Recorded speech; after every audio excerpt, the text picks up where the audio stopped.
আসসালামু আলাইকুম everyone, welcome back to my channel. আজ আমি আবারও হাজির হয়ে গেলাম নতুন একটি রেসিপি নিয়ে। আজ আমি আপনাদের সাথে শেয়ার করব ডিম পরোটা রেসিপি। খুবই সহজেই ঘরে থেকে আটা বা ময়দা দিয়ে এই নরম ফুলকো ফুলকো পরোটাগুলো তৈরি করে নিতে পারেন।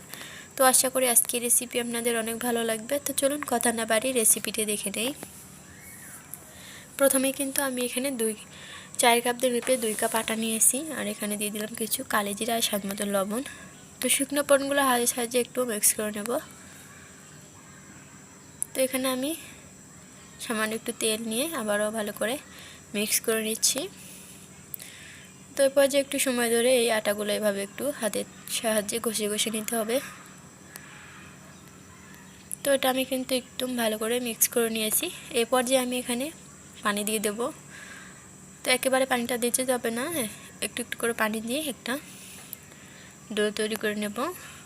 আমরা সাধারণত যে রুটি ডোটা তৈরি করি, তো একইভাবে কিন্তু এই পরোটা ডোটাও আমি তৈরি করে নেব। তো আমি একটু একটু পানি দিয়ে কিন্তু ডোটা তৈরি করে নিয়েছি, দেখতে পাচ্ছেন। এরপর যে আমি ভালো করে একটু মথে নেব। তো এটা আমি মথে নিয়েছি। তো এরপর যে আবারও কিছু তেল হাতে নিয়ে এভাবে ডোটা ভালো করে গায়ে মেখে নেব। তো এটা মেখে নিয়েছি। এরপর যে একটু ঢাকা দিয়ে রেস্টে রেখে দেবো 5 মিনিটের জন্য। তো 5 মিনিট পরে ফিরে আসলাম। তো ঢাকনাটা খুলে একটু দেখিয়ে দিচ্ছি এটা কতটা নরম এবং সফট হয়ে এসছে। এরপর যে একটা বেলুন পেরে নিয়েছি।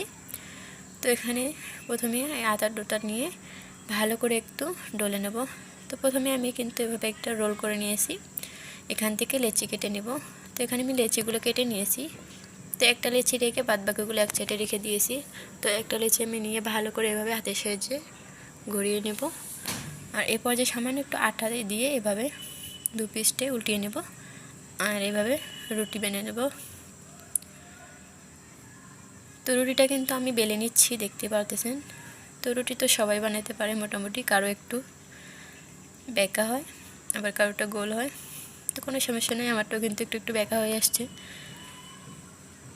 তো আমি বড় একটা রুটি বানিয়ে নিয়েছি, দেখতে পারতেছেন। আর এটা আপনাদেরকে দেখিয়ে দিচ্ছি কতটা পাতলা করে বানিয়ে নিয়েছি। তো এই পর্যায়ে আমি আবারও সামান্য একটু তেল হাতে সাজিয়ে নিয়ে এভাবে এই পরোটার গায়ে লাগিয়ে নেব, আর আটা দিব এভাবে ছিটিয়ে। তারপরে এভাবে ভাঁজটা দিয়ে নেব। তো আমরা কিন্তু সবাই কিন্তু পরোটার ভাঁজটা যেভাবে দেই এভাবে কিন্তু পরোটার ভাঁজটা দিয়ে নেব। তো পরোটার ভাঁজটা দিয়ে কিন্তু ভালো করে বেলে নিচ্ছি আবার। তো প্রথম পরোটাটা একটু বেঁকা হয়েছে, তো এভাবে কিন্তু পরোটাটা বানিয়ে নিয়েছি। তো একইভাবে আমি সবগুলো পরোটাই বানিয়ে নেব। তো আপনাদের সুবিধার জন্য আরেকটা আপনাদেরকে বানিয়ে দেখিয়ে দিচ্ছি। তো ভাঁজটা কিন্তু আমি দিয়ে দিচ্ছি একটা রুটি বেনে। তো এই পর্যায়ে একটু বেলে নেব।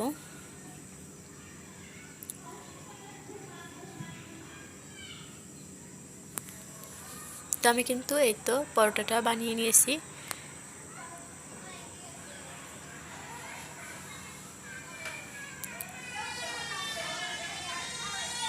তো একইভাবে কিন্তু সবগুলো পরোটাই আমি বানাই নেব। তো পরোটাগুলো বানিয়ে এক সাইডে রেখে দিয়েছি। এদিকে 2টা ডিম নিয়েছি, আর ডিম দুটো আমি ভেঙে নেব। তো ডিম দুটো আমি কিন্তু ভেঙে নিয়েছি। এখানে দিয়ে দেবো স্বাদ মতো লবণ, আর দিয়ে দেবো মরিচের গুঁড়া। তো এই পর্যায়ে একটা চামচের সাহায্যে ভালো করে মিক্স করে নেব। আর এখানে কিছু ধনিয়া পাতা কুচি নিয়েছি, এটা দিলে কিন্তু আরও ভালো লাগে। তো ধনিয়া পাতা কুচিটা দিয়ে আবারও ভালো করে মিক্স করে নিচ্ছি। তো এটা আমার মিক্স করে নেওয়া হয়ে গেছে। তো এটা এক সাইডে রেখে দিয়ে এবার চলে যাবো চুলায়। চুলাটা অন করে আগে থেকে একটা তাওয়া বসিয়ে দিয়েছি, আর তাওয়াতে যে প্রথমে একটা পরোটা দিয়ে দেব। তো পরোটাটা একটু হালকা ছেঁকে নিয়ে উল্টিয়ে দেব। তো 2 পিসটি এভাবে হালকা ছেঁক দিয়ে নিয়ে এই যে ডিমের ইয়েতে দিয়ে দেব, আর এখানে তাওয়াতে তেল দিয়ে দেব।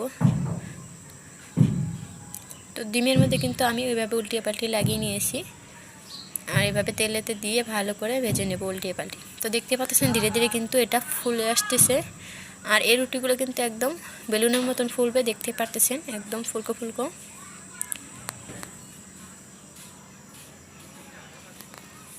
প্রত্যেকটা পরোটাই কিন্তু এভাবে বেলুনের মতো ফুলে যাবে। তো একটা পরোটা আমি কিন্তু ভেজে নিয়েছি, আপনাদেরকে আরেকটা বানিয়ে দেখে দিচ্ছি।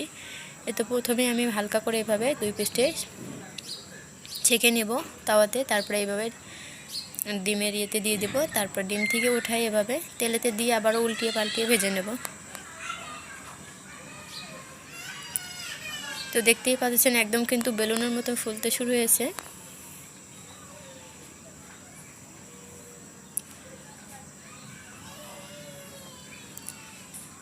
এইভাবে পরোটা বানিয়ে কিন্তু বাচ্চাদের টিফিনেও দিয়ে দিতে পারেন। এই পরোটাগুলো ছোট থেকে বড় সবাই পছন্দ করবে। তো দেখতেই পাচ্ছেন আমি কিন্তু একদম পরোটাগুলো ভেজে নিয়েছি কত সুন্দরভাবে। আর এই পরোটাগুলো শুধু মুখে খেতে অনেক মজা লেগে থাকে।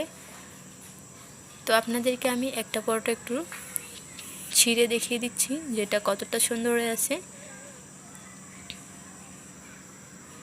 তো দেখতেই পাচ্ছেন এর ভেতরে কতটা লেয়ার হয়েছে। তো আজকের রেসিপিটি এ পর্যন্তই। আজকের রেসিপি কেমন লাগলো, ভালো লাগলে অবশ্যই লাইক কমেন্ট শেয়ার করবেন। সবাই ভালো থাকবেন, সুস্থ থাকবেন। আল্লাহ হাফেজ, আসসালামু আলাইকুম।